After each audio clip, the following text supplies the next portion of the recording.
Long before the Council of Worlds formed its glittering halls, before hyperspace lanes were carved like silver veins across the cosmos, there was Earth, a blue world brimming with stories whispered beneath firelit nights. Humanity did not yet know that myths could travel farther than ships, that tales could drift between stars with more endurance than metal.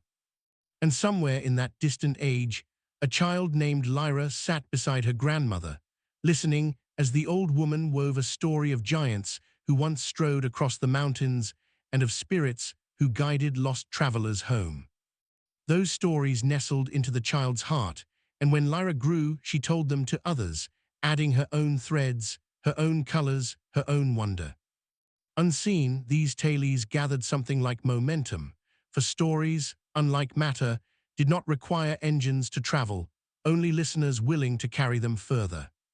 When the first human transmissions leaked into space, crackling radio waves, drifting television signals, the universe, vast and ancient, listened. On a distant world cloaked in cerulean mist lived the Zealoth, a species old and contemplative, their senses attuned not only to sound, but to meaning, to memory embedded in the vibration of waves. When the first human broadcast reached them, fragmented myths, dramatized epics, retellings of ancient Earth legends, they paused their endless philosophical debates and listened with reverence. To them, these were not mere stories, but cosmic truths whispered by an emerging species. Little did humanity know that their childhood tales had just stepped onto a stage far larger than their own world. The deep vault of Zelith was a sanctuary of knowledge, carved over millennia into the fossilized remains of a colossal creature that had once drifted through their oceans. Here, archivists pressed their palms into living stone to record histories, imprinting memories like ink in ancient pages. When the first whispers from Earth reached the vault, the archivists believed they were hearing revelations from an unseen realm. "Who are these humans?" asked Velith, the youngest archivist, his tendrils shimmering with curiosity. "They speak of giants shaping mountains, of winged spirits guiding destiny, of heroes rising from humble soil." Elder TNR, whose memory spanned centuries, responded in a soft hum, "A species who has glimpsed truths older than the stars, truths we have forgotten." Thus began the Great Interpretation, an era during which Zealth scholars dedicated themselves to translating and deciphering Earth stories. They debated the meaning of dragons, believing them to be guardians of cosmic thresholds. They studied human myths of creation, convinced they were encoded records of ancient galactic events.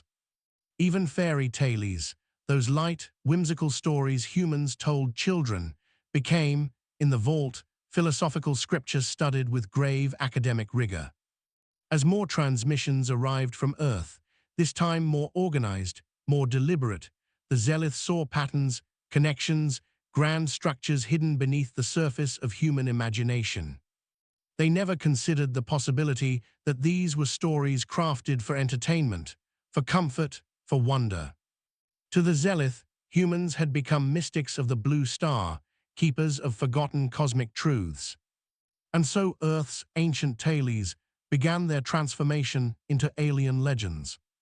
Centuries passed before humanity finally stepped into the wider galaxy, and by then, the Seeker fleet of Zealth had already departed to find the legendary blue star, guided by centuries-old transmissions. Their ships drifted like drifting jellyfish through slipspace currents, each vessel adorned with glyphs inspired by Earth stories they revered.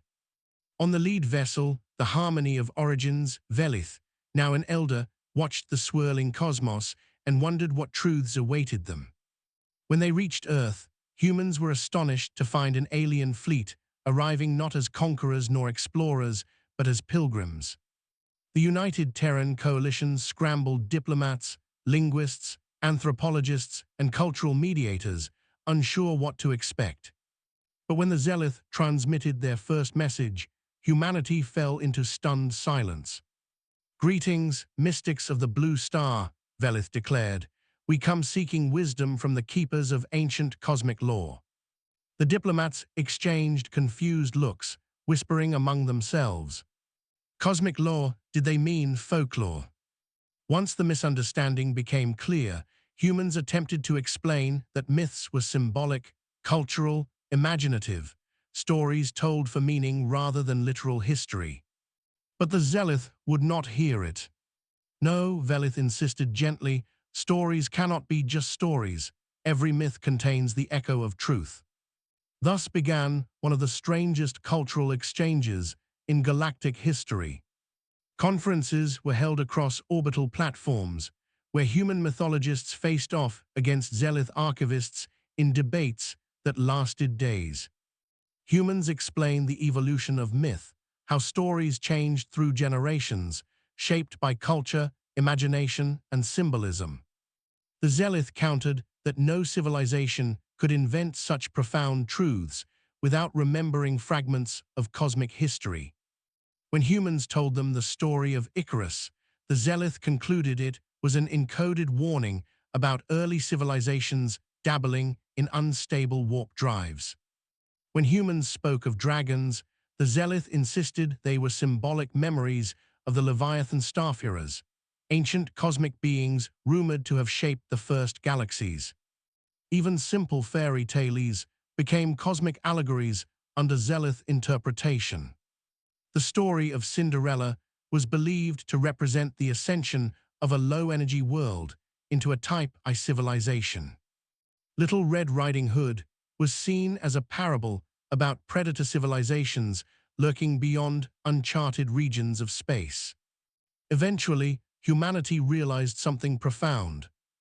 The Zealth were not misinterpreting the stories because they were naive.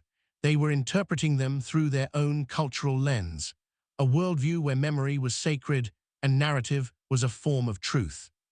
Humanity had spent millennia separating fact from fiction, knowledge from myth, but the Zealth believed that the universe expressed itself through patterns, symbolism, recurring themes. To the Zealth, myths were simply another language spoken by reality itself.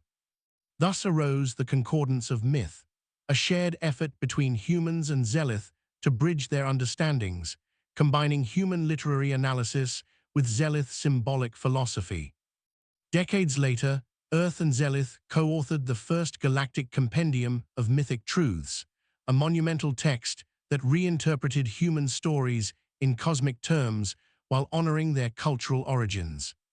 It became required reading across dozens of worlds, shaping how young species understood themselves and one another. Children on distant planets grew up hearing bedtime stories of Earth's heroes, Odysseus navigating wormholes, Gilgamesh wrestling stellar titans, Anansi weaving the threads of spacetime. Human myths had evolved once more, no longer bound to a single world, but shared across the stars. Earth storytellers found inspiration in Zealth interpretations, creating new tales that blended imagination with cosmic wonder. The line between myth and science blurred, not because of misunderstanding, but because both species had learned that truth could wear many masks. And somewhere on Earth, beneath a quiet sky, a child named Lyra, named after the ancient storyteller, sat beside her grandmother. She listened as the old woman told a story of a species across the stars who believed that every tale carried a secret truth. And as Lyra closed her eyes, imagining cosmic dragons and wandering starfarers, she whispered, "Do you think they'll hear our stories someday?" Her grandmother smiled, warmth in her eyes. "They already have, my dear." For in the vast universe, stories were the oldest travelers, carrying echoes of worlds long before their people even knew they were being heard.